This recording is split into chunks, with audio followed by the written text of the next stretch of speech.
Good morning. Today is November 26th, 2024. It's Tuesday morning at about 10 a.m. in the morning.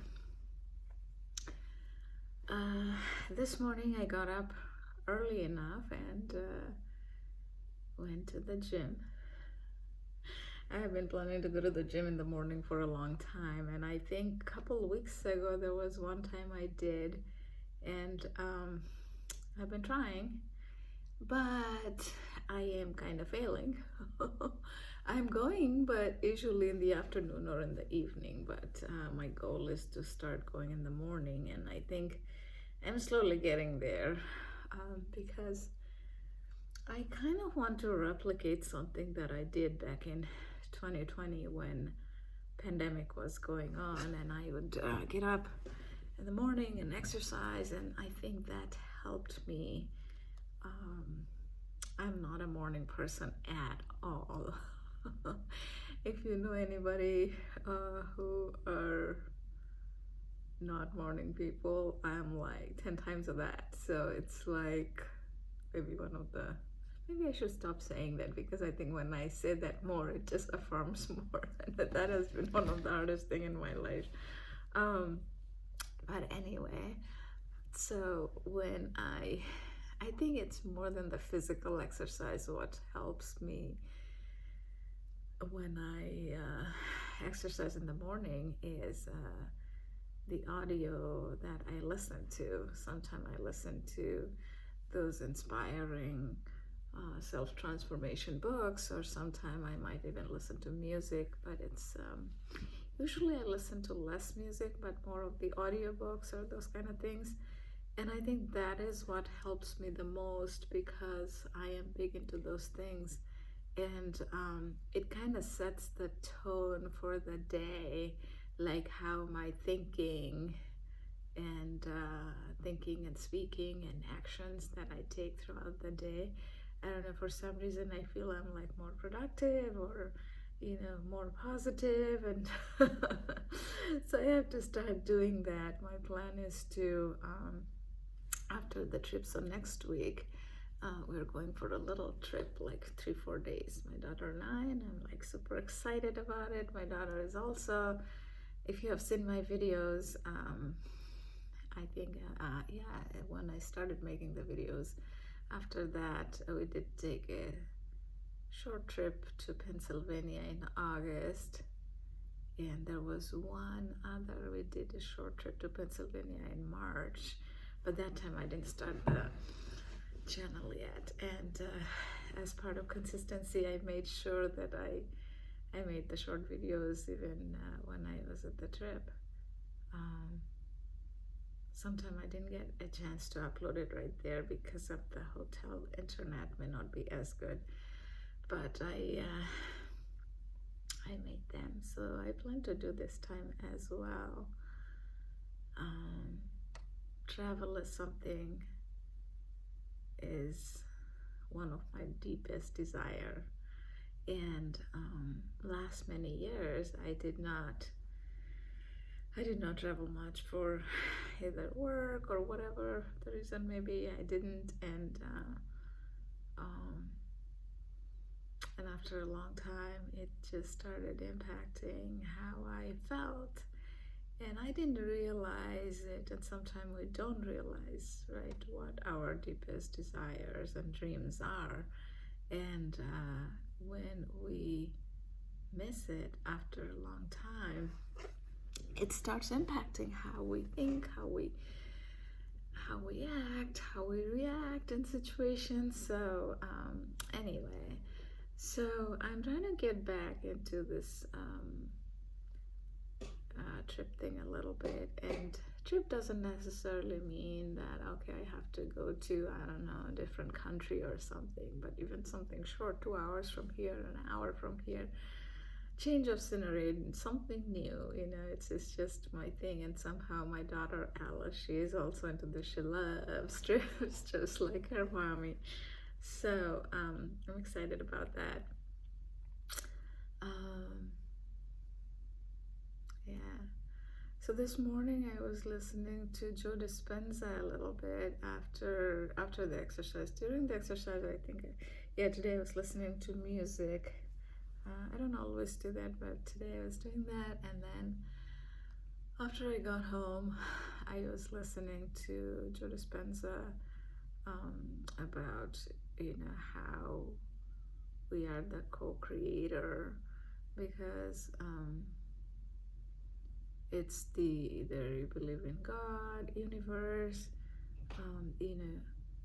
God will guide you. God has His plan for us, but for us, we got to also take actions and make decisions. So it's all about like our subconscious, which we have to train, because 95% is subconscious. This a little bit is the conscious mind, 5% trying to control that. But when we keep doing that over and over and over, then our subconscious comes up with this thing called autosuggestion, which is basically when we are in autopilot, what it does. And normally it comes up with negative suggestion. So when we train our subconscious mind, eventually it starts to come up with a positive autosuggestion, things that are motivating, uplifting, inspiring. And that's why training our subconscious mind is very, very powerful when we can do that on a continuous basis. And he had a good metaphor for that, how our phones can't run on charging just once a month. You have to charge it, if not every day, every other day, or every few days. We have to keep charging our phones. Similarly, we have to do that for our mind as well. And we can also relate that with going to the gym, or whichever way we exercise. Also eating healthy. All of this we have to kind of continue doing for us to see the continuous result, which is tangible. We can see it, right? Because those are physical changes. However, our mental, like the emotions in our mind, are intangible, but they are so very powerful. Wow, it's so windy. I can hear the sound, and the trees are kind of going like this outside. It's very, very windy. Oh, and I see a bird's nest over there at the top of the tree. I hope it doesn't fall. Yeah, it's not going as strong anymore. Okay, so I was listening to that, and that was amazing. How, like, no matter how or what we believe in, they all go back to our part of our mind and soul, and how it is connected to that, the higher power or universe, or whatever you want to call it as. So yeah, it was interesting. I always find those things very interesting. So I listened to them quite a bit. And Tony Robbins is a thing, says, when you want to change something, you have to break the pattern. And I think I was thinking this morning when I went to the gym, is like breaking the pattern for me, like getting up in the morning and doing that. I think I have to keep doing that a little more, so this becomes a new habit. Anyway, I don't know, rest of the day I think I'm gonna do some of the planned tasks that I have in mind. And Thanksgiving is in 2 days. Some people are already traveling. A friend of mine, their family is traveling today, and one other friend, she is moving from one place to the other, not far away from the city where I live, to another city. But that's part of life, right? Life, we always have changes.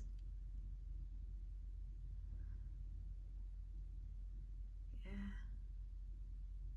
And holidays are the time that we sometimes get to, think through times how it was. At the same time, I would say also focus on the future, how it can be, how it will be, visualize it, manifest it. So I'm going to do the same, because normally our mind goes to the past, where past doesn't exist anymore. Tony Robbins has a good way of saying it. Your past does not have to um, equal to the future unless you live there. He says it in a much better way. Basically, your past does not have to repeat to the future unless you live there. You can create a new future with more excitement and more, whichever way you want. And yesterday I was talking about, I bought this site called Domain, so I'll eventually start writing there. The domain what is called Second Chance in Life, and that is how I want to look at midlife as, and that is how I want to help others to look at life when you're in midlife. And whatever age range you are in, if you consider you're at your midlife, that is your midlife, because different people has a different analogy about that. Especially after COVID, people's lives have changed in so many ways. Every one of us knows somebody who lost their loved ones, or at least, if not like their immediate family, their friends or their distant families, somebody lost their lives suddenly. And that reminds us how life can be fragile, how life does not have any guarantee or of how many days or months or years remaining in our life. And sometime when we have very challenging traumatic experience in our life, that also kind of makes you think of so many different ways. Even if you don't lose a loved one per se, you may feel a deep pain, but you feel that, you process it, you come out of it, and then live your life again. You learn from those experiences, and we can only change ourselves, and from there we figure out what we can do better, and from there we move on and take it as a second chance in life, whatever that may be, at work or home or whatever that may be. How can we live more fulfilling life, live a more fulfilling life? Because this is a time, in some way, when you feel that you're in your midlife, we are a little bit more mature than when we are teens, 20s, or I don't know, even maybe 30s from there. At least now when I'm in my 40s, I feel like I'm a little more mature. I know what is more important in life for me, and I try to focus on those more, and not necessarily chase for things that I know that is not going to bring me happiness. Of course, there's a balance with everything, and that's what is important in life. We it's easier to see in others than in ourselves, right? So these are also part of the reason I keep making these videos, that to remind myself, and hopefully if you're coming and watching these videos, and thank you to all who keep coming and watching these videos, that it's important to remind ourselves time to time, first, what are the really important things in life, you know, focusing on that. If family is important, are we spending quality time with family? It was funny last week when my daughter Alice, she she talked about she and I were having a fun evening, normal evening, just we had dinner together, and then she was saying that, oh, let's watch some Christmas movie together. She knows how big I'm into Christmas. So it's like, oh, let's spend some quality time together. For this 8-year-old to say that spending quality time, that's just makes my heart full. It's those little things that makes me happy. And yes, last week I was talking to a friend slash colleague, more of a colleague than a friend, but once in a while I talk, and it was funny, it's pretty funny, and he was talking about, do the things that you really enjoy doing and stuff like that. I think he's in his 60s or something, but and I'm like, yeah, I'm doing the things, I really enjoy doing, and I was saying that, like, for me, even going out with friends and just having coffee together makes me really, really happy. And for some people, it might be hard to understand that how can this little thing can make you really happy. But for me, that's what it is.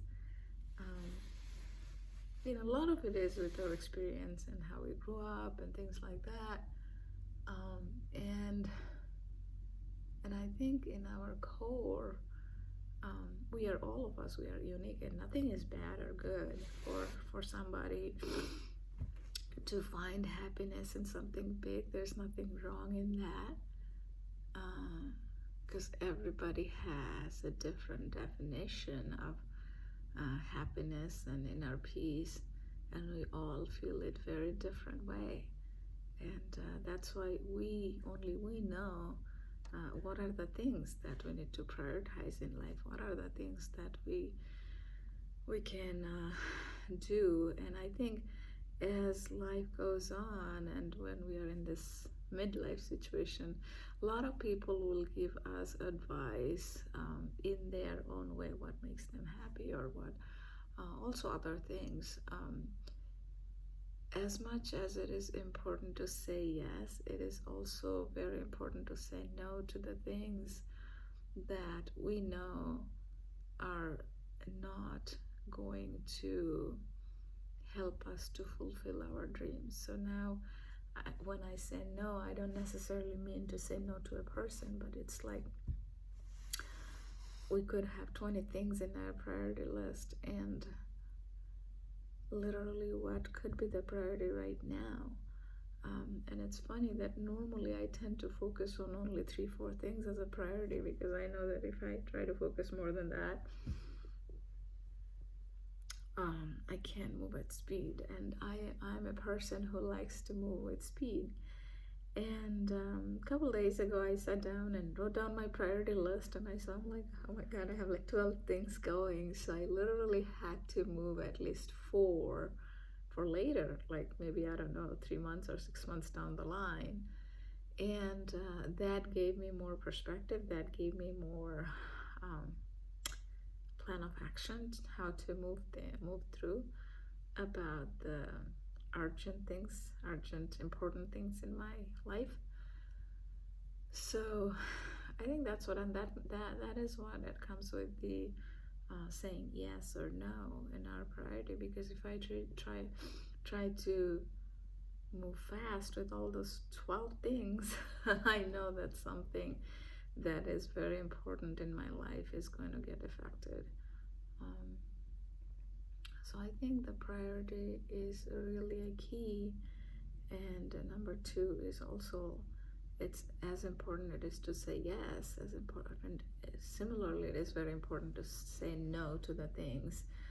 And no, saying no again, not to somebody, but to ourselves, that, okay, this is something that I'm not going to look at now. When this number 5, 6, 7 is done, then I'm going to bring something else from the bottom of the priority list to here. And these are some things that, part of feeling content and contentment, and part of feeling happiness, because when we are in that worry cycle, then it's harder to feel that peace. And yesterday I made a short when I was listening to Think and Grow Rich from Napoleon Hill when I was exercising, was that one of the way to end the worry cycle about something is to make a decision. And normally, generally speaking, I think I'm pretty good at decision making, because I've been doing that for over 20 years, all by myself, since I had been out of my home. Because I was the youngest, and my mom, my brothers, sisters, they were there. So when I was 18, I went to engineering college, which was very far from my home. And slowly I learned how to make decisions,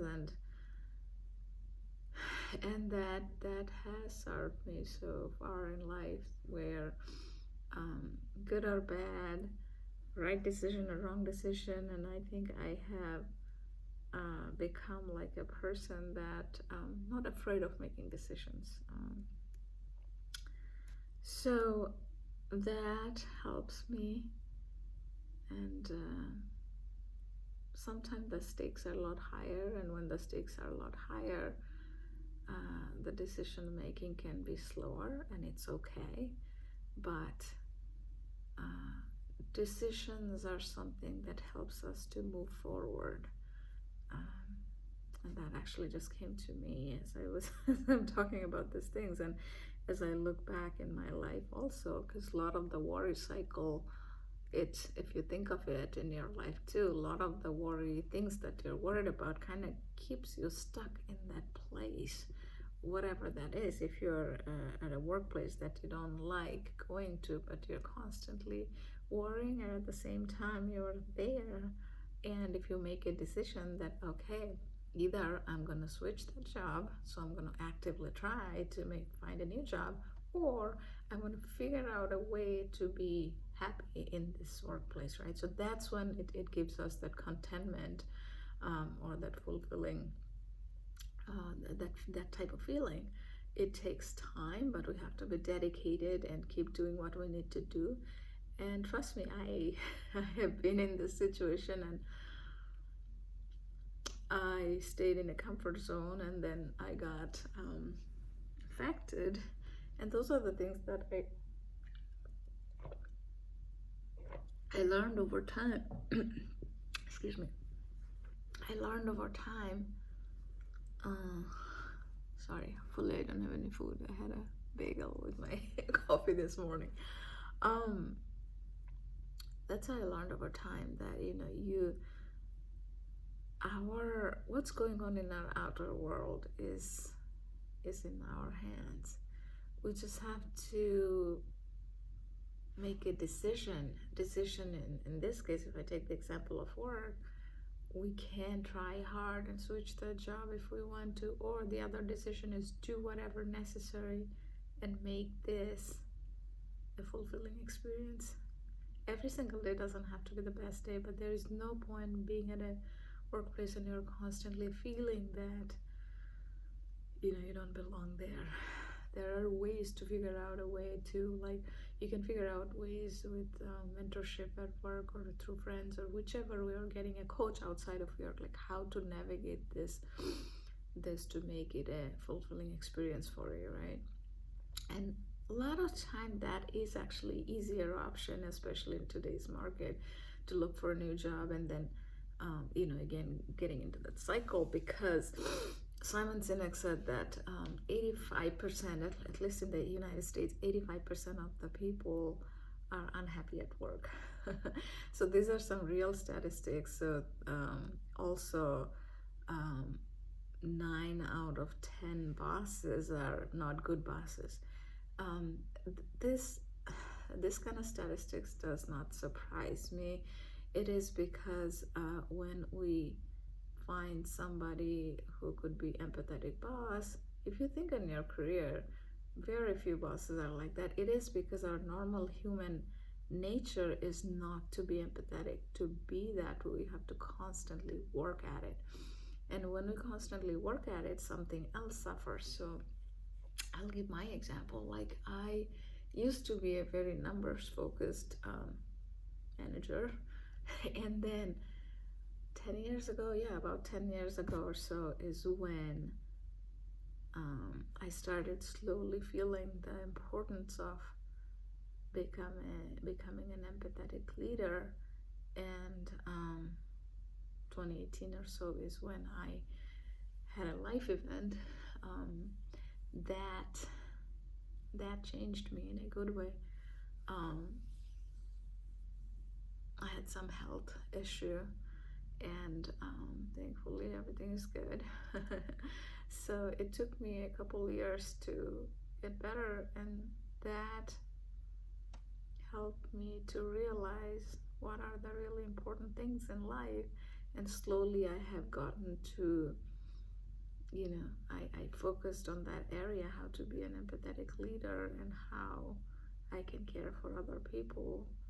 But then when you do that, there is also a part that happens, the upper management, because as middle managers, you're either manager, director, senior director. As middle managers, you do things, you try to be nice, kind, empathetic, at the same time make the numbers. But upper management may try to run things differently, and then you have to figure that out, that balance. And that's something also I learned through the process. But where I was going with that is,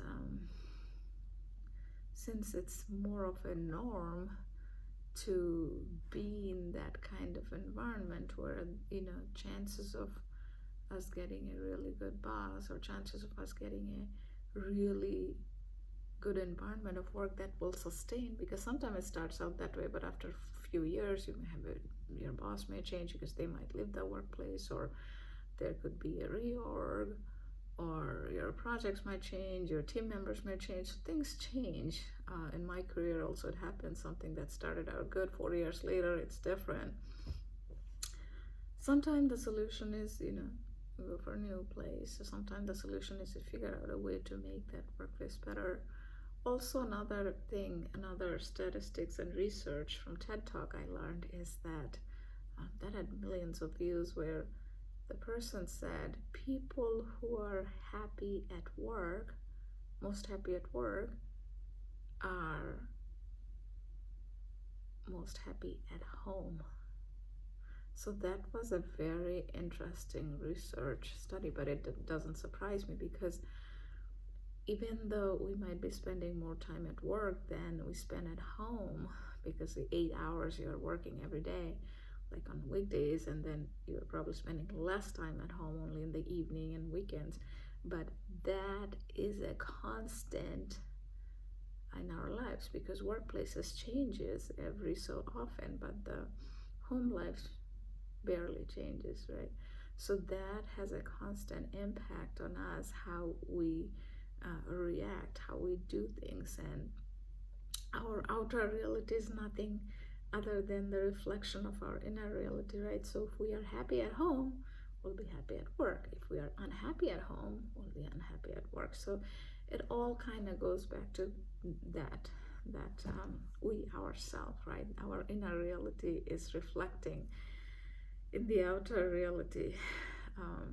So something to keep in mind, like how we can shape our present and the future, and today is the present that will become the past when we are in the future, right? So it's a little convoluted way to say, but today's present is going to become the past, the future that we are building. So if we want that future to be good, today's present, we have to figure out ways, the things that we want to do so that the future is good. Again, it goes back to that how Joe Dispenza says point A to point B, who we become in that process, right?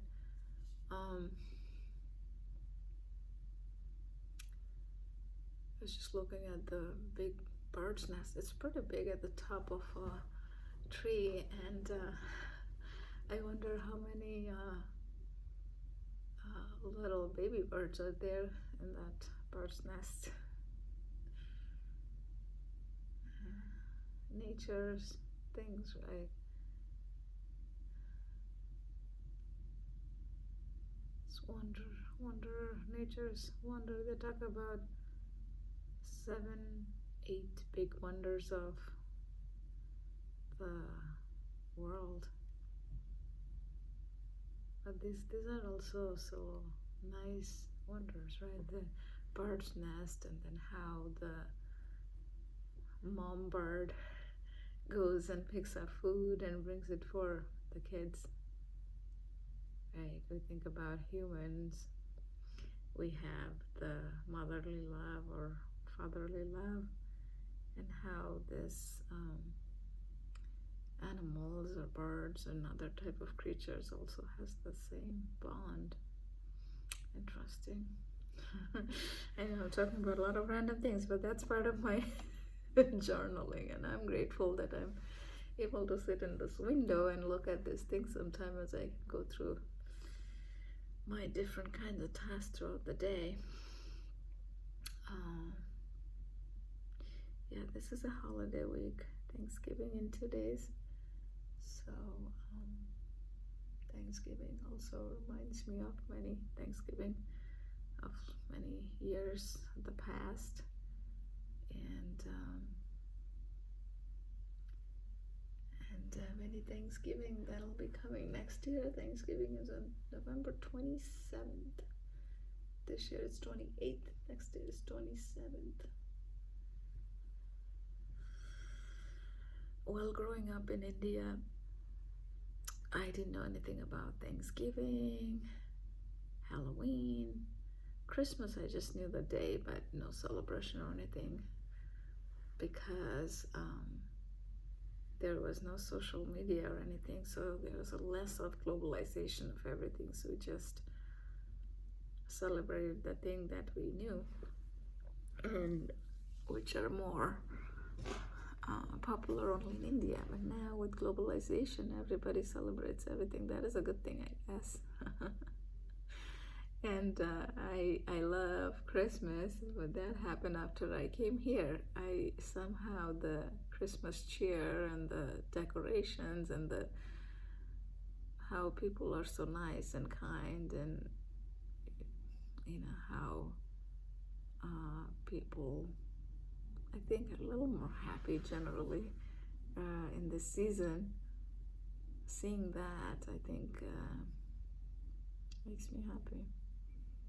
I remember back in 2006 December, I made an India trip, and of course I was excited to go see my mom. And at the same time, I was a little sad that I'll be missing the Christmas decorations and stuff in December.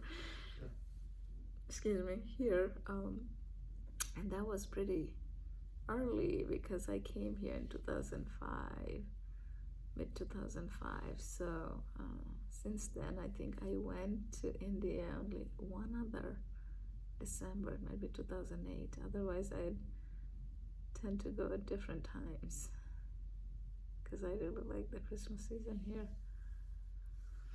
Anyway, I did my IPEG yesterday. I talked about it. It's intention setting, And number 2 is the present. So this is intention setting, present moment.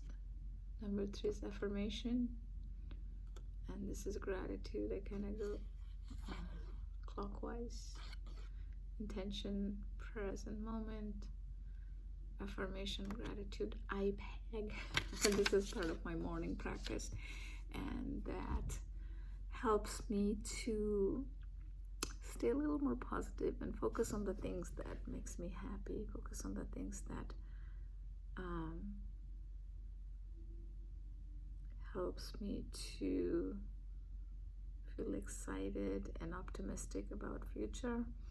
Hopefully you have something too that you have been consistently doing that is helping you to look at life more in an optimistic way. Okay, with that, I'm gonna finish the video and then I'll be back tomorrow morning again. Take care, and thanks again for all the the views, the thumbs ups and comments. I really do appreciate all of your kindness. Well, I hope you have a wonderful day and rest of the week. I'll be back tomorrow. Bye. Take care.